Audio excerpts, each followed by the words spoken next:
Ce programme est financé par les amis et partenaires du ministère de Joyce Meyer. Dès que vous déclarez que vous allez marcher avec Dieu, le diable viendra après vous. Je ne vais pas vous dire que si vous recevez Christ ce soir, tous vos problèmes seront finis. Certains sont terminés, mais d'autres vont commencer.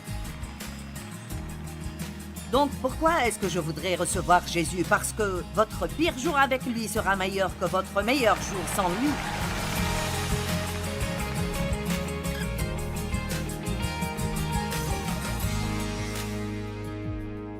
Penser comme il faut peut vous activer et penser faussement peut vous arrêter. C'est étonnant combien de choses vous ne ferez pas si vous pensez que vous ne le pouvez pas. Ma mère savait que mon père abusait de moi alors que je grandissais, mais elle n'a jamais rien fait à ce propos. Et 30 ans après que j'ai quitté la maison, elle a finalement trouvé le courage de me dire « Je suis désolée pour ce que ton père t'a fait. Je ne pensais pas que je pourrais faire face au scandale, ni pouvoir m'occuper de toi et de ton frère. » Donc, sa pensée erronée, son état d'esprit erroné a détruit beaucoup de vies. Elle aurait pu aussi dire « Je crois que je peux faire cela » et faire un pas dans la foi et faire confiance à Dieu, et les choses auraient pu être très différentes. Maintenant, les choses ont bien tourné. Pour moi, je me suis accrochée à Dieu et j'ai combattu tant de choses. Mais j'avais un frère 9 ans plus jeune que moi qui, malheureusement, a mis fin à sa vie.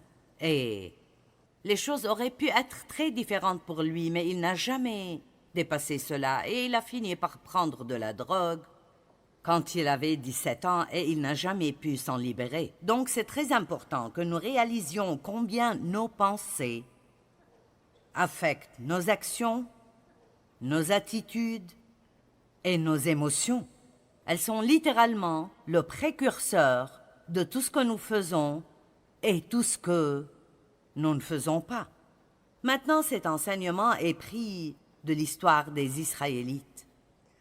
Et la Bible le dit clairement dans Deutéronome chapitre 1 verset 2. Il y a seulement un voyage de 11 jours depuis Horeb par le chemin de la montagne de Séhir jusqu'à Kadès Barnéa, à la frontière de Canaan. Pourtant, il leur a fallu 40 ans. Pourquoi faudrait-il 40 ans pour que quelqu'un fasse un trajet de 11 jours? Est-ce que vous sentez que vous tournez autour de la même montagne depuis trop longtemps? Dans le verset 6 de ce même chapitre, Dieu a en fait parlé à travers Moïse et a dit « Vous avez assez demeuré dans cette montagne. » Et donc je veux dire à certains d'entre vous, vous êtes restés assez longtemps au même endroit.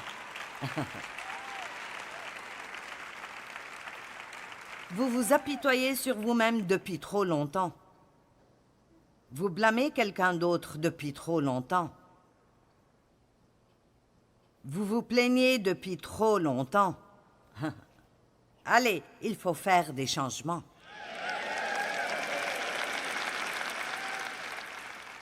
Et écoutez-moi, Dieu ne peut rien changer si nous ne nous changeons pas nous-mêmes. C'est inutile de prier pour que Dieu change tout si vous ou moi ne sommes pas prêts à agir quoi que Dieu nous demande de faire. Donc, j'ai en fait 10 de ces états d'esprit erronés et je vais les transformer en la façon dont vous devriez plutôt penser. J'espère que je pourrai parler des 10 avant de quitter d'ici. Mais si je ne le fais pas, nous pouvons toujours finir à la télé. Je veux vous parler ce soir de garder vos pensées loin de ce qui est derrière vous. Abandonnez ce qui est derrière vous et ne basez pas votre avenir sur le passé ou même sur ce qui arrive dans votre vie maintenant. Certains d'entre vous sont coincés. Vous êtes juste coincés. Vous êtes toujours au même endroit et vous tournez encore et encore autour de la même montagne jusqu'à creuser un fossé et vous ne sentez pas qu'il y a moyen pour vous de vous en sortir. Mais il est temps pour vous de laisser Dieu vous sortir de cet endroit à un endroit nouveau dans votre vie. Amen.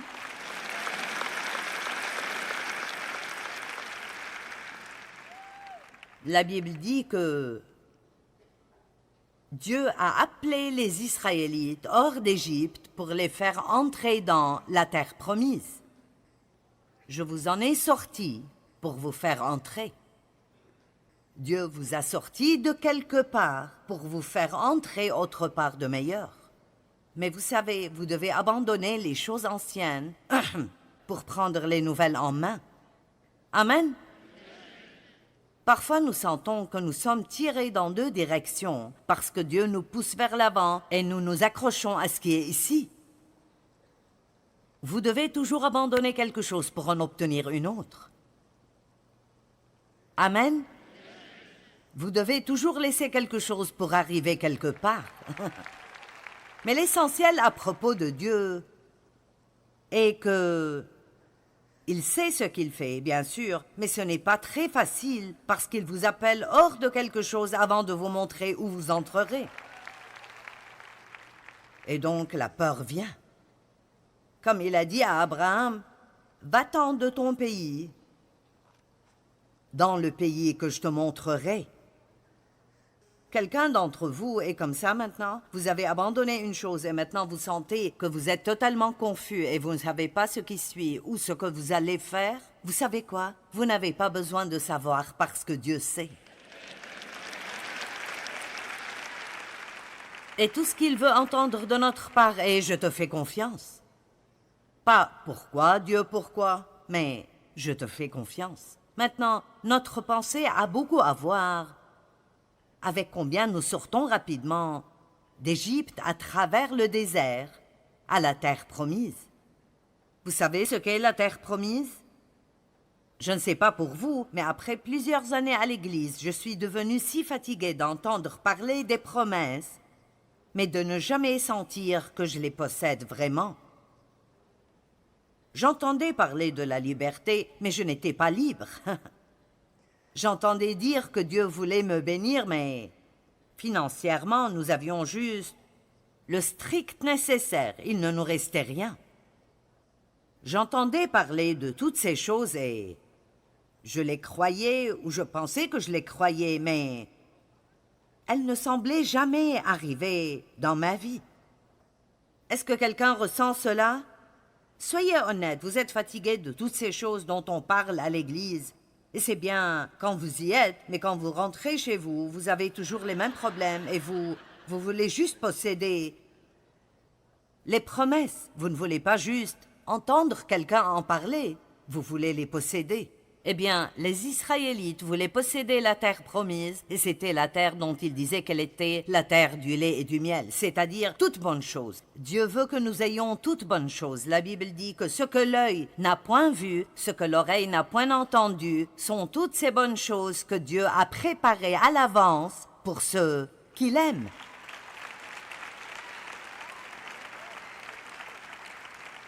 Mais ce qui est intéressant à propos du mot « posséder » que les Israélites ne comprenaient pas, et je ne pense pas que nous le comprenions vraiment, le mot « posséder » veut en fait dire de déposséder les occupants actuels. Donc, en d'autres termes, ils doivent être prêts pour une guerre afin de prendre cette terre que Dieu a promise, parce que les ennemis de Dieu vivaient déjà dans cette terre. Amen. Et donc, la Bible dit que Dieu les a pris par le long chemin difficile à travers le désert plutôt qu'une route qui est beaucoup plus courte. Et il l'a fait exprès parce qu'ils n'étaient pas encore prêts pour la guerre. Et vous voyez, ça me tournait dans l'esprit dernièrement. Donc je sais que je dois prêcher à ce sujet. Pas seulement ce soir, mais je le mentionnerai. Vous savez, beaucoup de chrétiens ne sont pas prêts pour la guerre. Ils sont juste... Parfois, je sens que je suis dans une guerre cosmique entre Satan et Dieu. Et tous les deux essayent de gagner. Et je suis là au milieu et je dois décider qui je dois suivre. Vais-je écouter les mensonges de Satan ou vais-je croire les promesses de Dieu et me tenir ferme et aller avec lui? Vous devez chasser les occupants actuels avant de pouvoir posséder les promesses de Dieu. Et donc Dieu les a pris par le chemin long et difficile parce qu'ils n'étaient pas prêts pour la guerre. Ils savaient qu'ils étaient toujours trop immatures pour vraiment tenir ferme et ne pas être touchés par quoi que ce soit qu'ils allaient voir ou sentir et croire Dieu. Et donc ils ont fini dans le désert, à pleurer, blâmer, se plaindre, gémir et grogner. Et vous verrez quand j'arrive à la partie sur la plainte que les mots « se plaindre » veulent dire « rester ». Hein? Et se plaindre et rester. Louer et s'élever.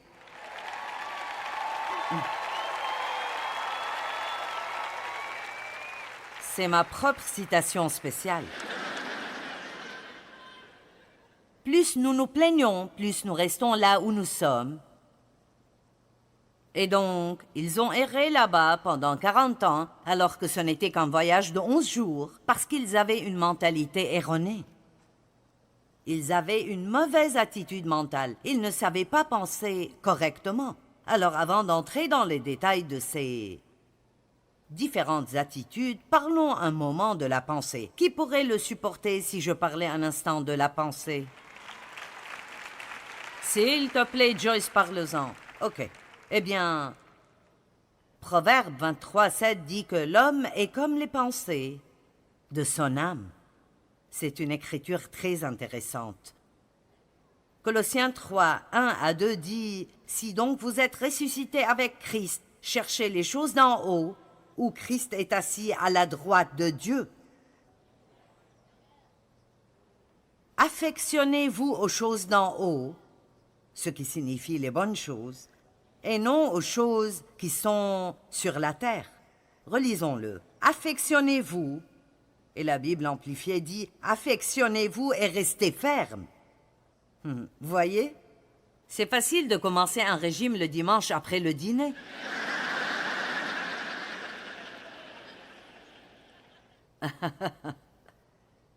Mais le problème commence le mardi, quand vous voulez manger tout sur la table, puis manger la table.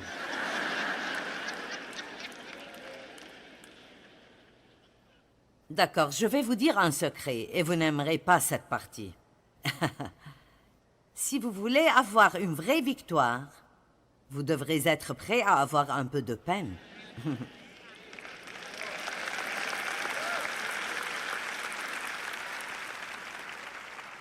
Les Israélites ne voulaient pas souffrir, et nous ne voulons pas souffrir, donc le diable nous donne 9 façons différentes de sortir de notre souffrance. Et même si c'est juste de se plaindre, vous savez, si vous traversez quelque chose, et vous gardez la bouche fermée à ce sujet, et vous en parlez à Dieu, sans murmure ni plainte, c'est difficile. C'est comme s'il n'y avait pas de soupape de surpression pour la pression dans notre âme. Mais si nous pouvons dire à quelqu'un à quel point nous allons mal et ce que nous ressentons. Oh mon Dieu, s'ils se sentent un peu désolés pour nous. Maintenant la chair fait...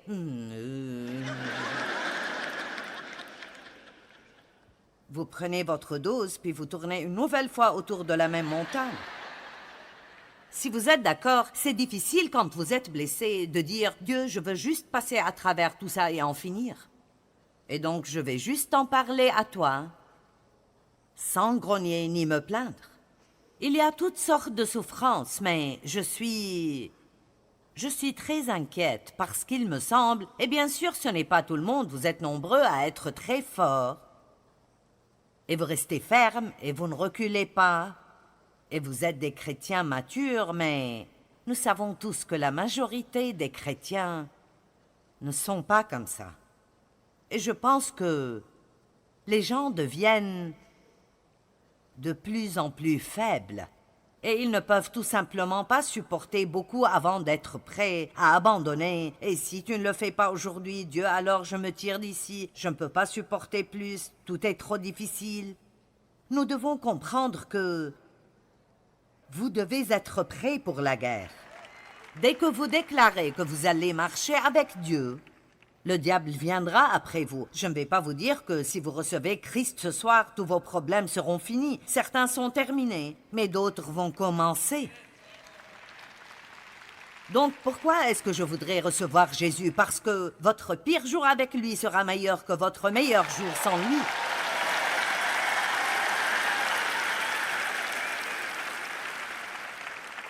Parce que voici l'essentiel. Sans Christ, vous êtes coincé à l'endroit où vous êtes et votre vie n'est que misère jusqu'à ce que vous preniez votre dernier souffle. Et si vous n'avez pas reçu le Christ à votre mort, alors la véritable misère commencera. Oui, il y a un endroit appelé l'enfer. Nous n'en parlons pas assez non plus. Je ne peux pas rester là à regarder les gens aller en enfer. Amen.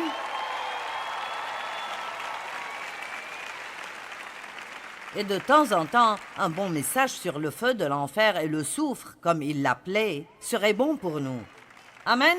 Je veux dire que, qu'est-ce que les gens pensent qu'ils font? Le temps que vous avez ici sur Terre n'est absolument rien. C'est comme un grain de sable sur toutes les plages du monde par rapport à une éternité. Et nous devons passer notre temps ici à nous préparer pour l'éternité.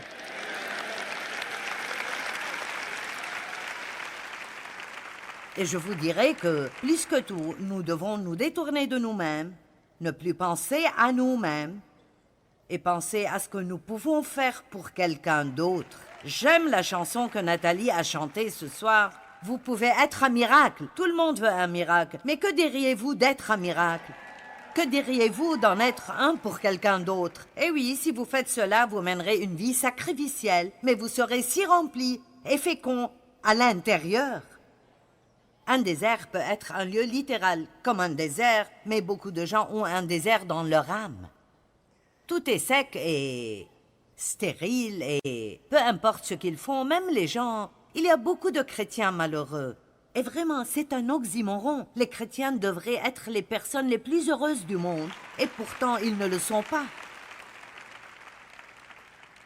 Et c'est parce que nous oublions... Vraiment que l'ennemi nous poursuit tout le temps. Il ne va pas gagner. Le but pour lequel Jésus est venu est de détruire les œuvres du méchant. Nous avons déjà la victoire, mais nous allons devoir défendre notre position et nous sommes plus que conquérants grâce à Jésus qui nous aime.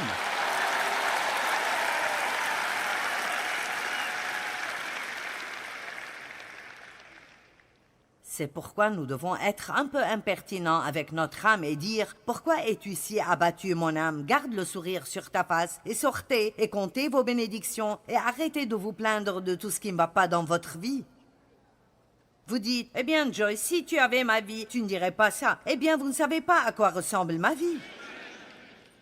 Vous ne savez pas. Il y a beaucoup plus que cette petite partie ici, et je vous le dis avec certitude. Et si vous pensez que le diable vous poursuit, vous devez essayer de prêcher ce genre de choses. Alors vous devez vous décider. Je persévère jusqu'à avoir la victoire. Je ne vais pas abandonner, je ne vais pas abandonner. Par la grâce de Dieu, je vais être ce que Dieu veut que je sois, faire ce qu'il veut que je fasse et avoir ce qu'il veut que je possède.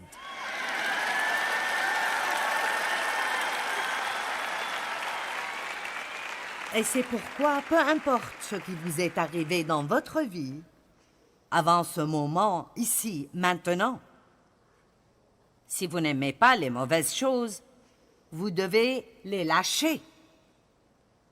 Et vous devez dire, c'est le premier jour du reste de ma vie, et je ne vais pas vivre le reste de ma vie comme j'ai vécu la partie précédente.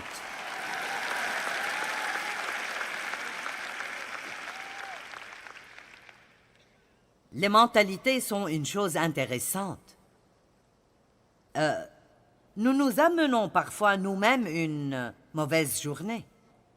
Ne prenez pas cela de la mauvaise façon, parce que je sais que l'anniversaire de la mort d'un être cher peut être douloureux pour les gens, mais ma tante, qui est partie chez le Seigneur, elle, chaque année, je veux dire, c'était près de 15 à 20 ans après le décès de mon oncle, et il était chrétien, il est allé au paradis, elle planifiait de passer une mauvaise journée ce jour-là. Elle me disait 2 semaines avant, maintenant tu sais, chérie, dans quelques jours, ce sera le jour où l'oncle Marvin est mort, et ce sera un jour difficile pour moi. Eh bien, je comprends que de telles choses peuvent être difficiles, mais je comprends aussi que un peu de pensée convenable peut changer cela. Amen? Qui est d'accord que parfois nous nous préparons à une catastrophe avec nos propres pensées? D'accord. Donc Dave, comment serait-ce pour toi si tu ne pourrais plus jamais jouer au golf? Et il a dit, j'ai déjà pensé à ça. Et j'ai décidé que je serais simplement heureux de toute façon. La plupart des gens diraient « Oh, je ne sais pas ce que je ferais si je ne peux pas jouer au golf, mon Dieu, oh. » Mais lui, il a dit « J'ai décidé, je vivrai heureux. » Certains d'entre vous ont besoin de prendre ce petit conseil sur place. Et au lieu de décider que vous ne pouvez pas être heureux si votre situation ne change pas, allez, dès que vous dites « Je ne peux pas être heureux si cela ne change pas », vous avez jeté l'éponge devant le diable. Et il augmentera la température. Vous vous souvenez des gars dans la fournaise? Le four a été chauffé 7 fois, plus qu'auparavant. Dès que vous dites « Si cela ne change pas, je ne peux pas être heureux », l'ennemi viendra contre vous pour vous rendre malheureux. Mais si vous dites « Si rien ne change jamais, je serai quand même heureux », hein? Et si vous dites « Si rien ne change jamais, je serai quand même heureux », parce que ma joie n'est pas dans mes circonstances, elle est dans le Seigneur. Ça peut être très difficile pour la pensée de continuer à aller dans la bonne direction tout le temps. C'est important de savoir que Dieu nous a équipés pour grandir et maintenir le bon état d'esprit. Il nous aidera à le faire. Choisir les bonnes pensées déterminera les bonnes choses qui se passent dans nos vies. Une pensée juste produit une vie juste.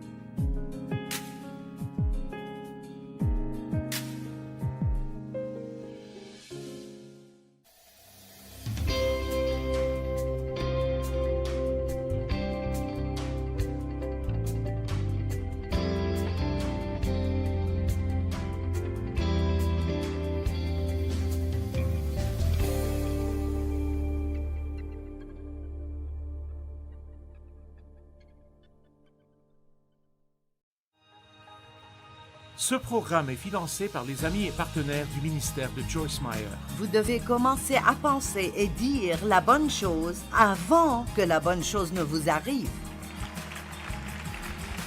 Une fois de plus, vous devez être prêt à dire et penser la bonne chose avant que la bonne chose ne commence à vous arriver.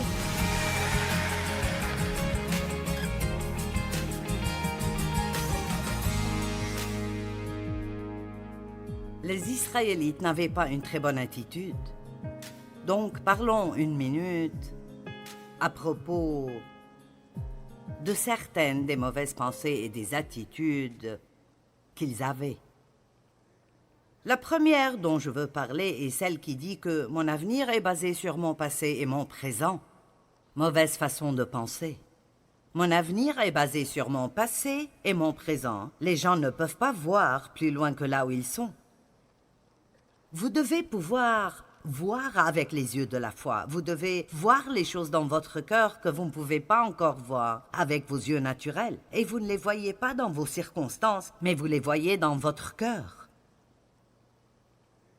La Bible dit que Jésus n'a pas jugé d'après ce qu'il voit, ni d'après ce qu'il entend. Ésaïe 11:3. Il n'a pas pris de décision d'après ce qu'il a vu, mais en se basant sur les promesses de Dieu et ce qui était dans son cœur. La bonne façon de penser dit « Je regarderai en avant parce que quelque chose de bien arrivera avec moi. » La mauvaise façon de penser dit « Rien ne changera jamais. Tout sera tout comme ça l'était toujours. » Mais vous pouvez changer cette façon de penser ce soir. Vous n'avez pas besoin d'attendre. Vous pouvez penser ce que vous voulez penser. Vous n'avez pas besoin de penser à tout ce qui vous passe par la tête. C'est pour cela que nous avons ce livre pour nous dire ce qui est bon et ce qui est mauvais. Et donc, quand vous aurez une pensée disant « c'est trop tard pour vous », ce n'est pas une pensée que vous trouverez dans ce livre. Ou la prochaine fois où vous avez la pensée « tu n'es pas bon », tout ce que tu es n'est qu'un désastre, tu ne fais jamais rien comme il faut, eh bien c'est un mensonge. Parce que la Bible dit que vous êtes précieux, vous êtes spéciaux, vous êtes créés à son image. Il a un bon plan pour vous. Allez!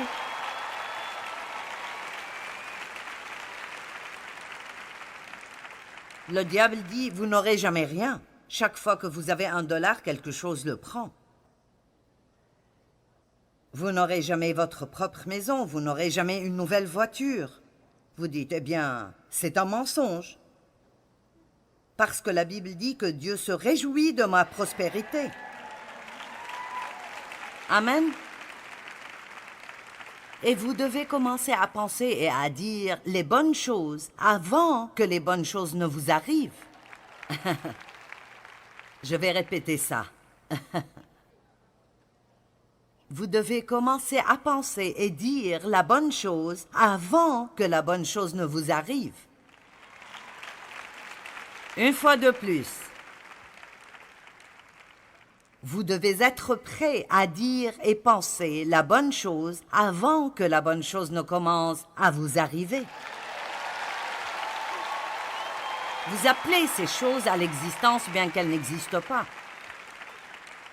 Romains 4,17 dit que nous servons un Dieu qui appelle à l'existence ce qui n'existe pas. Donc si Dieu peut le faire, ça va si nous le faisons. J'aime ce que David a dit dans le psaume 27. « Oh, si je n'avais pas l'assurance d'expérimenter la bonté de l'Éternel au pays des vivants. » Je suis heureuse qu'ils ne disent pas « Oh, si je n'avais pas cru que je verrais de bonnes choses arriver quand j'irai au ciel. » Nous allons voir de bonnes choses quand nous irons au ciel, mais nous n'avons pas à attendre jusqu'alors. Il a dit « J'ai l'assurance d'expérimenter la bonté de l'Éternel au pays des vivants. » Je vais voir de bonnes choses alors que je vis toujours.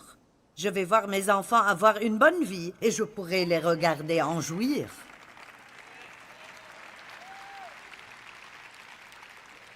Je vais lire 3 groupes de versets que les Israélites disaient, et ils ont toujours fait cela quand les choses étaient difficiles.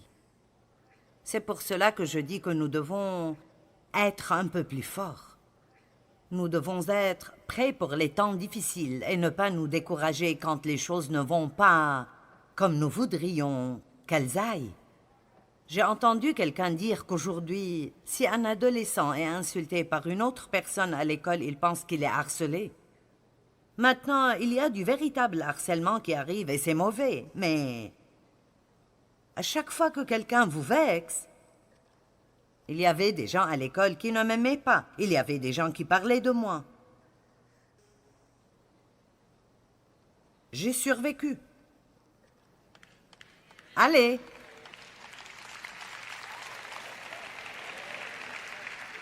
Et vous comprenez que je ne nie pas que ces choses arrivent, mais c'est comme si beaucoup trop de gens aujourd'hui sont si susceptibles tout le temps.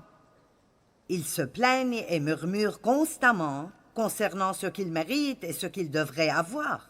Mais voici l'essentiel. Nous méritons de mourir et d'aller en enfer. Nous ne méritons rien sans la grâce et la miséricorde de Dieu.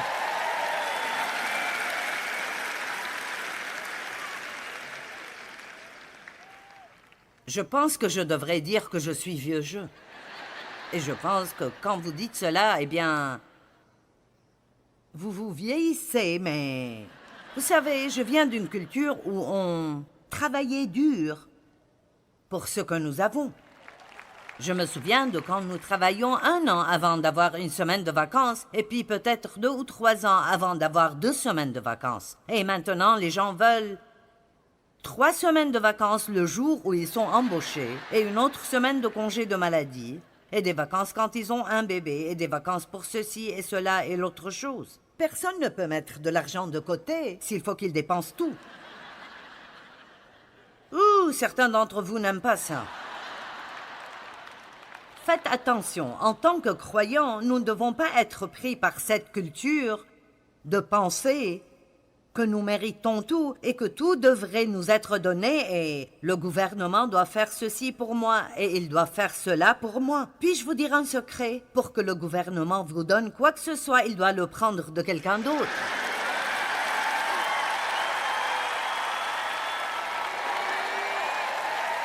Ils n'ont pas leur propre argent, ils ont le vôtre et le mien.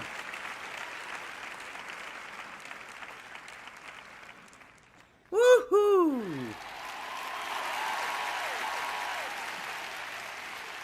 Amen?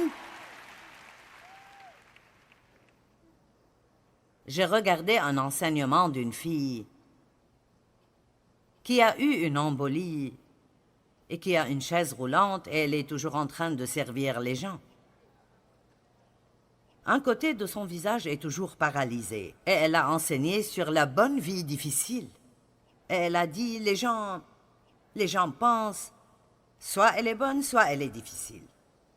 Mais la vie peut être bonne et difficile. Elle a dit, j'ai une vie difficile, mais c'est une bonne vie. Vous voyez, et elle aide les gens, mais ce n'est que grâce à sa façon de penser et son attitude. Est-ce que vous m'entendez? Beaucoup de gens pensent que la vie est dure pour eux. Eh bien, je ne peux aider personne d'autre, j'ai mes propres problèmes. C'est là que vous devez aider d'autres personnes, quand vous avez vos propres problèmes.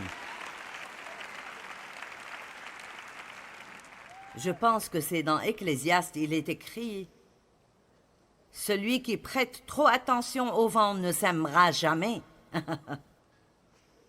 Et c'est vrai.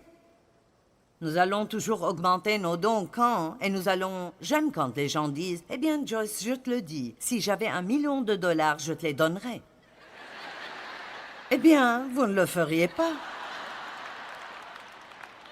Si vous ne me donnez pas 2 des 5 que vous avez, alors vous n'allez pas... Nous le ferons toujours plus tard, une autre fois. Et vous savez ce que nous attendons? Nous attendons un temps où nous aurons tant d'abondance que nous pourrions donner sans que ça importe. Eh bien, Dieu veut que nous fassions les choses de manière sacrificielle.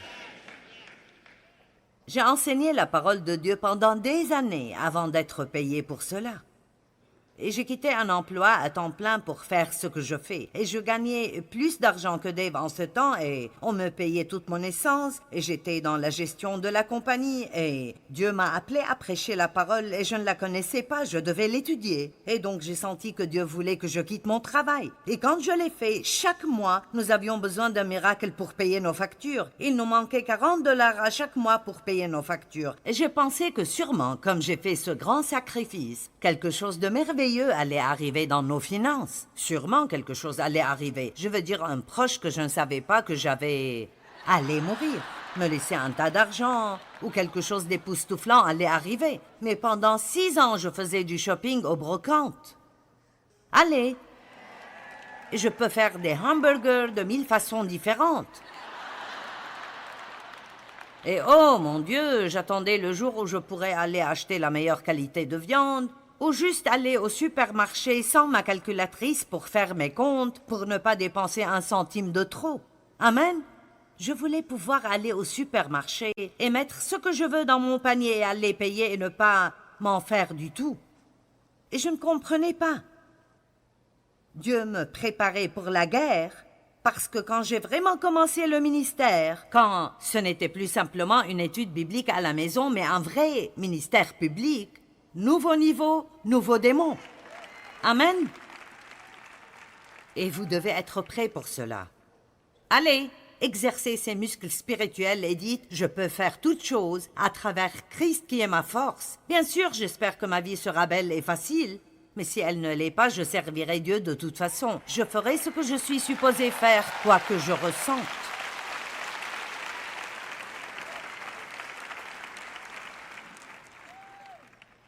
Donc, l'attitude des Israélites. Je n'avance pas beaucoup dans mon sujet, n'est-ce pas?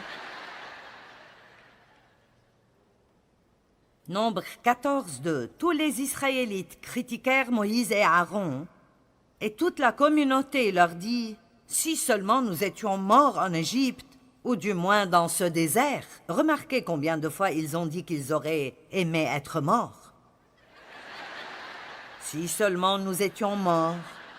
Nous avons tous ces problèmes, ce serait mieux d'être morts. Pourquoi l'Éternel veut-il nous mener dans ce pays-là où nous tomberons par l'épée, où nos femmes et nos enfants deviendront une proie? Ce serait mieux de retourner en Égypte. Dès que les choses étaient devenues difficiles, ils ont voulu retourner. Combien de personnes acceptent Christ? Ou au moins, c'est ce qu'ils semblent faire, parce qu'ils pensent qu'il résoudra leurs problèmes. Et quand la vie devient un peu dure, ils retournent à la même vie qu'ils vivaient avant. Ce n'est pas ce que vous voulez faire. Vous devez vous tenir ferme jusqu'à ce que vous sortiez de ces endroits sombres dans la lumière et dans la victoire.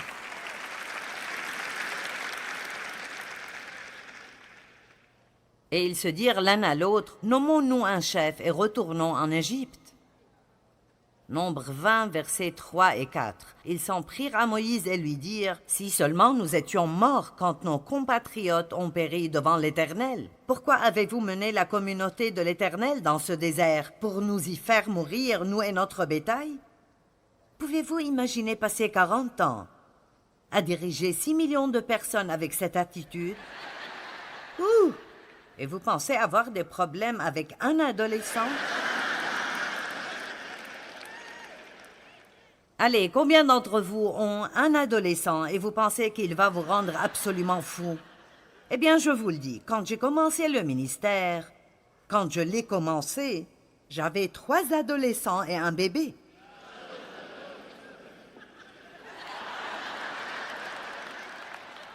Oui, ouh. Maintenant, ce petit bébé que je mettais sur mes genoux partout où j'allais est le directeur de tous nos ministères ici.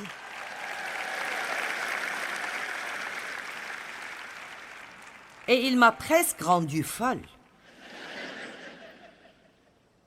Les Israélites quittèrent la montagne de Hor par la route de la mer des Roseaux pour contourner le pays d'Édom. En cours de route, le peuple se découragea.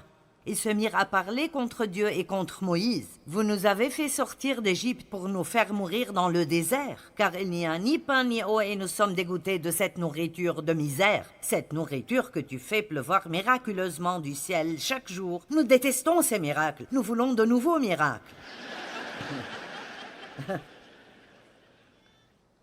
Nous nous fatiguons même des miracles, n'est-ce pas? Je me souviens d'avoir dit au Seigneur une fois, « Je ne comprends pas pourquoi tu ne fais plus les choses que tu faisais quand j'ai commencé à marcher avec toi. » J'ai vu tant de choses merveilleuses arriver. Je pouvais juste avoir besoin d'entendre de Dieu et prendre ma Bible et...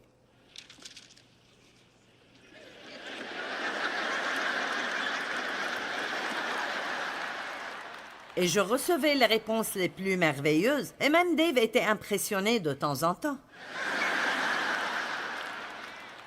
Mais ceci ne dure pas pour toujours. Qu'est-ce qui arrive si vous dites « Dieu, j'ai besoin que tu me montres ce qui ne va pas. » « Malheur à toi, misérable pécheur. » Oh, attendez.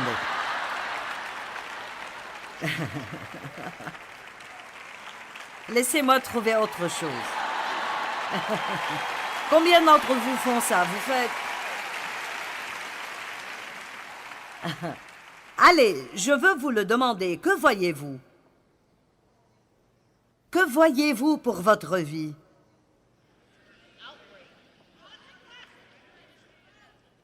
Est-ce que vous voyez de bonnes choses? Pouvez-vous fermer les yeux et voir de bonnes choses?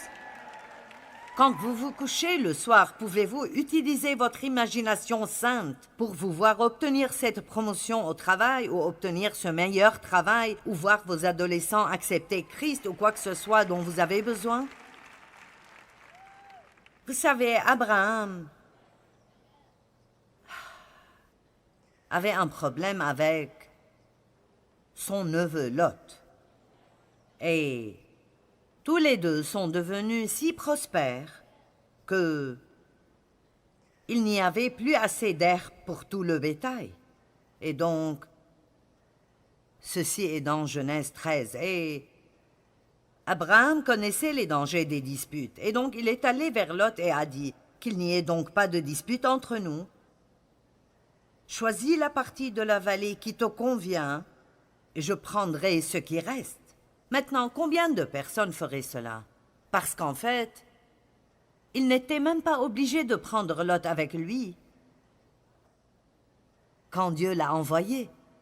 Et il l'a inclus par la miséricorde. Et maintenant, il se dispute. Et donc, il dit, écoute, prends la partie que tu veux, je prendrai ce qui reste. Donc, Lot a pris la meilleure partie de la vallée du Jourdain et Abraham a pris ce qui restait. Mais je veux vous montrer ce que Dieu a dit à Abraham dans Genèse 13, 14 à 17.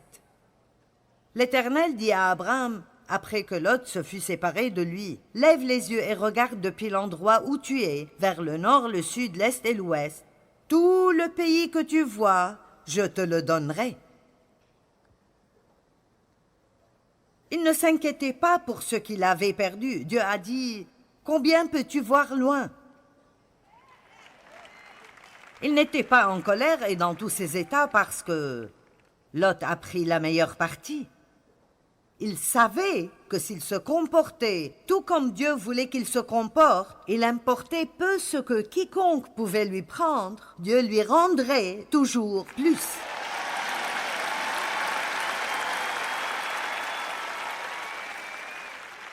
Je veux m'assurer que vous comprenez ce que j'ai dit, parce que certains d'entre vous vivent avec un cœur plein d'amertume. Et vous êtes en colère parce que vous n'avez pas eu ce que vous pensiez que vous méritez, ou votre patron ou vos amis vous ont maltraité, votre époux ne vous a pas bien traité, et vous vous sentez juste bloqué et vous sentez que votre âme est comme un désert.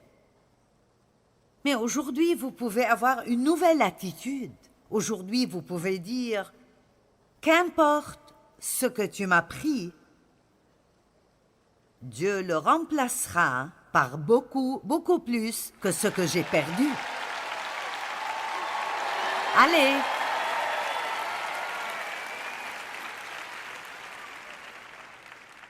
Et puis Dieu vous dira, que pouvez-vous voir? Tout ce que vous voyez, je vous le donne. Car il est écrit, 1 Corinthiens 2, 9, « Ce que l'œil n'a pas vu et que l'oreille n'a pas entendu, ce que l'esprit humain n'a jamais soupçonné, mais que Dieu tient en réserve pour ceux qui l'aiment. » Amen.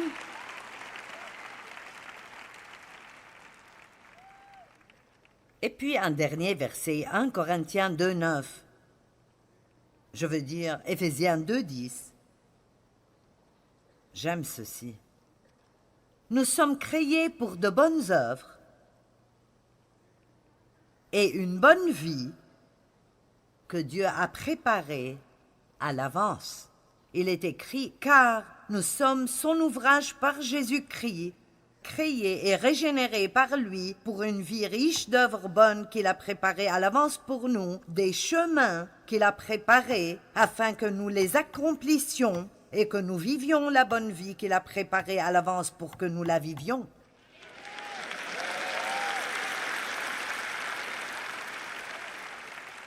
Donc laissez-moi vous dire que quoi que vous aviez, ou quoi que vous ayez maintenant, Dieu a déjà préparé à l'avance une bonne vie pour vous et il a préparé un chemin. Et remarquez bien que nous sommes supposés le suivre. Dieu a préparé toutes choses, mais nous devons marcher. Il nous tient la main et nous marchons. Et parfois, vous devrez marcher dans des endroits difficiles. Parfois, vous devez marcher à travers de la maltraitance. Vous devrez marcher à travers de l'injustice. Et plus ça fait mal, plus vous devrez crier « Dieu est bon ». Et quelque chose de bon arrivera sûrement avec moi dans ma vie. Allez, donnez gloire à Dieu.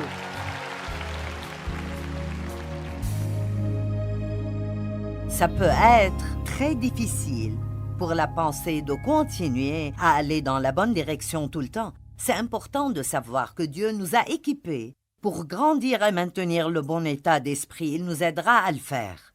Choisir les bonnes pensées déterminera les bonnes choses qui se passent dans nos vies. Une pensée juste produit une vie juste.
khắp phương trời vẫn nhớ tới quê hương. Người về đây thăm làng trù quê mẹ và làng sen quê cha, xúc động bồi hồi người rơi giọt lệ thương mái nhà tranh.